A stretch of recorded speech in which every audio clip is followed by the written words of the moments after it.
ওয়ালি নবনির্বাচিত রাষ্ট্রপতি ছিলেন পৌর চেয়ারম্যান, এখন রাষ্ট্রপতি, এবং তার রাজনীতিতে যে দল এবং দেশের জন্য ত্যাগ এটি সর্বজন স্বীকৃত। শুরু যদি করেন যে পৌর চেয়ারম্যান থেকে এই যে আজকের রাষ্ট্রপতি, মির্জা ফখরুল ইসলাম আলমগীর কিন্তু সব রাজনৈতিক দলের কাছে আসলে এক ধরনের গ্রহণযোগ্য ব্যক্তি ছিলেন।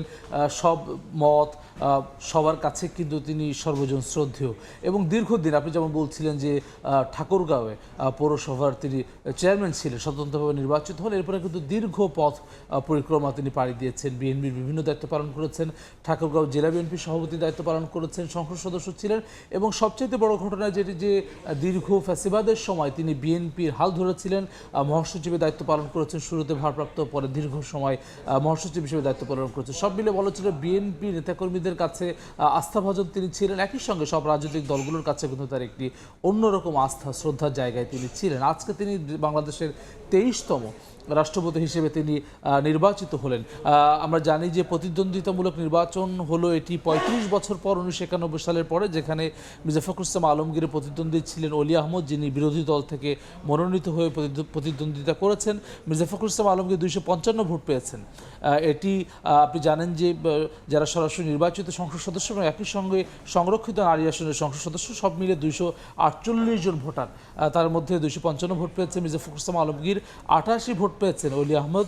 ভোট দেননি 6 জন সংসদ সদস্য, যেমন মির্জা আব্বাস, তিনি চিকিৎসাধীন রয়েছেন। এর বাইরেও ব্যারিস্টার রুবিন ফারহানা স্বতন্ত্র প্রার্থী, স্বতন্ত্র সংসদ সদস্য, তিনি ভোট দেননি। এইভাবে 6 জন সংসদ সদস্য নানার কারণে তারা আসলে ভোট দানে অংশ নিতে পারেননি। এর বাইরে কিন্তু অন্যান্যরা ভোট দিয়েছেন। মির্জা ফখরুল ইসলাম আলমগীরের যেই জায়গা সেটা কিন্তু তিনি যখন বিজয়ী হয়েছেন, অর্থাৎ সিএসি ঘোষণা দিয়েছেন, ঠিক তারপরেই কিন্তু তিনি উষ্ণ অভ্যর্থনায় সিক্ত হয়েছেন। তার দলের পক্ষ থেকে বিএনপি চেয়ারম্যান তারেক রহমান যেমন সংবর্ধনা দিয়েছেন, আলিঙ্গন করেছেন, একই সঙ্গে বিরোধী দলের পক্ষ থেকেও কিন্তু একইভাবে তাকে গ্রহণ করা হচ্ছে। আমরা দেখলাম যে উষ্ণ অভ্যর্থনার পাশাপাশি গণমাধ্যমে সরকারি দলের এমপিরা কথাও বলেছেন, সেক্ষেত্রে তারা কি প্রতিক্রিয়া ব্যক্ত করেন? উৎসব মুখর পরিবেশ ছিল, যদিও সংবিধানের 70 অনুচ্ছেদ অনুযায়ী কিন্তু আসলে সংসদ সদস্যদের দলীয় প্রার্থীর বাইরে ভোট দেওয়ার সুযোগ নেই, কিন্তু এরপরেও কিন্তু আসলে তার নির্ধারিত ছিল যে মির্জা ফখরুল ইসলাম আলমগীর নির্বাচিত হচ্ছেন, কিন্তু তারপরেও বিরোধী দলের সংসদ সদস্যদের আমরা দেখেছি সবার মধ্যে একদম উৎসব মুখর পরিবেশ ছিল যে দীর্ঘদিন পরে আসলে যে রাষ্ট্রপতি নির্বাচন বাংলাদেশে হলো, যেখানে আপনি যেমন বলছিলেন যে অনেকে কথা বলেছেন, সরকারের মন্ত্রী এমপিরা, সিএসি বলেছেন যে সুষ্ঠু পরিবেশ ভোট সম্পন্ন হয়েছে, গণতন্ত্রের পথে আরও এক ধাপ অগ্রগতি হয়েছে। এটি অর্থমন্ত্রী আমির খসরু মাহমুদ চৌধুরী এই মন্তব্য করেছেন। বিরোধী দলকে সরকারি দলের অভিনন্দন জানিয়েছেন সরকার দলের পক্ষ থেকে স্বরাষ্ট্রমন্ত্রী সালাউদ্দিন আহমেদ। তিনি বলেছেন যে বিদ্যমান সংবিধান মেনে যেহেতু রাষ্ট্রপতি নির্বাচনে অংশ নিয়েছে জামায়াত ইসলামী সহ বিরোধী দল, যার ফলে তিনি অভিনন্দন জানিয়েছেন। তিনি আশাবাদ ব্যক্ত করেছেন সংবিধান সংশোধনেও যাতে করে তারা বিদ্যমান সংবিধান মেনেই আসলে অংশগ্রহণ করে, কমিটিতে অংশগ্রহণ করে, সে আশাবাদ ব্যক্ত করেছেন স্বরাষ্ট্রমন্ত্রী।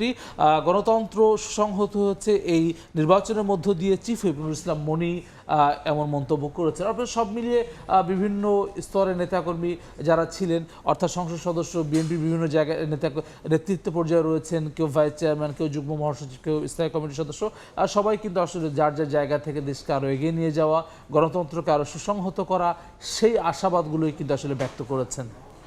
সেক্ষেত্রে আমরা দেখলাম প্রতিদ্বন্দ্বী যিনি রাষ্ট্রপতি ছিলেন অলি আহমদ, তিনিও অভিনন্দন জানিয়েছেন এবং দেশ চালনায় তার জন্য যে শুভকামনা সেটি করেছেন। পাশাপাশি বিরোধীরা কি প্রতিক্রিয়া জানালেন? এই নির্বাচন নিয়ে কিন্তু কোনো ধরনের প্রশ্নের জায়গা, অর্থাৎ নির্বাচন প্রক্রিয়া নিয়ে কোনো প্রশ্নের জায়গা নেই। সবাই অভিনন্দন জানিয়েছেন, স্বাগত জানিয়েছেন। সেই প্রতিবেদনটি আমরা দেখে আসবো। জুলাই গণঅভ্যুত্থানের পর নতুন রূপে বাংলাদেশ, দীর্ঘ 35 বছর পর অনুষ্ঠিত হলো রাষ্ট্রপতি নির্বাচনের ভোট গ্রহণ। প্রতিদ্বন্দ্বিতাপূর্ণ নির্বাচনে 255 ভোট পেয়ে বিজয়ী হয়েছেন বিএনপির প্রার্থী মির্জা ফখরুল ইসলাম আলমগীর। অন্যদিকে বিরোধী দলের প্রার্থী অলি আহমদ পেয়েছেন 88 ভোট। নির্বাচন শেষে বিরোধী দলীয় উপনেতা জানান 70 অনুচ্ছেদের বাধ্যবাধকতায় এমপিরা ভিন্ন মতের কাউকে ভোট দিতে পারেননি। বিজয়ের সম্ভাবনা না থাকলেও গণতন্ত্রের জন্য নির্বাচনে অংশ নিয়েছে বিরোধী দল। দলীয় সংকীর্ণতার ঊর্ধ্বে উঠে নতুন রাষ্ট্রপতি দায়িত্ব পালন করবেন বলে আশাবাদ ব্যক্ত করেন সৈয়দ আব্দুল্লাহ মোহাম্মদ তাহের। আমরা আশা করি উনি প্রেসিডেন্টের শপথ গ্রহণ করার পর থেকেই একজন নিরপেক্ষ ব্যক্তিতে রূপান্তরিত হবেন এবং উনি কোনো দলের পক্ষে কাজ করবেন না। উনি দেশের পক্ষে, জনগণের পক্ষে এবং গণতন্ত্রের পক্ষে অত্যন্ত বলিষ্ঠ ভূমিকা পালন করবেন, এটা জনগণের প্রত্যাশা প্রেসিডেন্টের কাছে। এনসিপি সদস্য সচিব আখতার হোসেন বলেন, নির্বাচনে অংশ নিলেও এটিকে শুধুমাত্র আনুষ্ঠানিকতা হিসেবে দেখছে তার দল। অভিযোগ করেন, জুলাই সনদ মানার কথা বললেও তা নিয়ে ধোঁয়াশা তৈরি করছে সরকার। একটা আনুষ্ঠানিকতা হলো, আমরা সেই আনুষ্ঠানিকতায় একটা গণতন্ত্রের আবহ থেকে আমরা অংশগ্রহণ করলাম, কিন্তু আমরা মনে করি যে অবশ্যই বাংলাদেশকে যদি সামনের দিকে আমাদের এগিয়ে নিয়ে যেতে হয়, তাহলে গণভোটের যে রায়, সে রায় অনুযায়ী সামনের দিনে জুলাই সনদের পরিপূর্ণ বাস্তবায়ন। এদিকে মহাখালীর বাসভবনে গণমাধ্যমে কথা বলেন পরাজিত রাষ্ট্রপতি প্রার্থী ডক্টর অলি আহমদ। এ সময় মির্জা ফখরুল ইসলাম আলমগীরকে অভিনন্দন জানান তিনি। গণভোটের রায় বাস্তবায়নে রাষ্ট্রপতি ভূমিকা রাখবেন বলে প্রত্যাশা তার। জাতীয় সংলাপের প্রশ্নে আপনার নিরপেক্ষ ও সক্রিয় অবস্থান দেশবাসী প্রত্যাশা করে। আপনি সমগ্র জাতির ঐক্য, মর্যাদা, আস্থার প্রতীক হিসাবে দায়িত্ব পালন করবেন, এই প্রত্যাশা। 12 ফেব্রুয়ারির পর আবারও নির্বাচন দেখল বাংলাদেশ। প্রায় 3 যুগ পর অনুষ্ঠিত হলো রাষ্ট্রপতি নির্বাচন। রাষ্ট্রপতি পদে ভোট দিলেন সরকার এবং বিরোধী দলের সংসদ সদস্যরা। সবার প্রত্যাশা, গণতান্ত্রিক অগ্রযাত্রা অব্যাহত রেখে এগিয়ে যাবে বাংলাদেশ। হাসান ওয়ালি, সময় সংবাদ, জাতীয় সংসদ ভবন, ঢাকা। আমরা প্রতিবেদনটি দেখছিলাম। বলে আপনার রিপোর্টটি দেখছিলাম। সেক্ষেত্রে আমরা কিন্তু অভিনন্দনের পাশাপাশি জুলাই সনদ এবং নিজস্ব বক্তব্য আমরা পেয়েছি। সেক্ষেত্রে তারা আসলে কি বলতে চেয়েছে?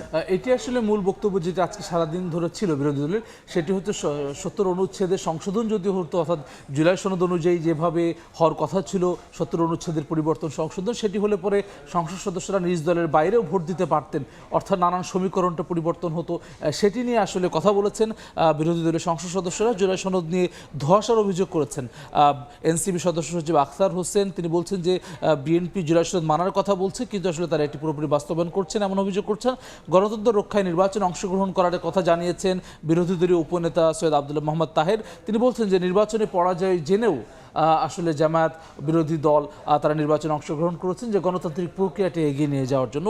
দলীয় সংকীর্ণতা ছাপিয়ে দায়িত্ব পালনের আশাবাদ ব্যক্ত করেছেন পরাজিত রাষ্ট্রপতি প্রার্থী ডক্টর অলি আহমদ। একই সঙ্গে তিনি জুলাই যেই সনদ, অর্থাৎ যে গণভোটের গণরায়, সেটি বাস্তবায়নে রাষ্ট্রপতি ভূমিকা পালন করবেন তেমন আশাবাদ ব্যক্ত করেছেন। বলে অসংখ্য ধন্যবাদ আলোচনায় যুক্ত হওয়ার জন্য।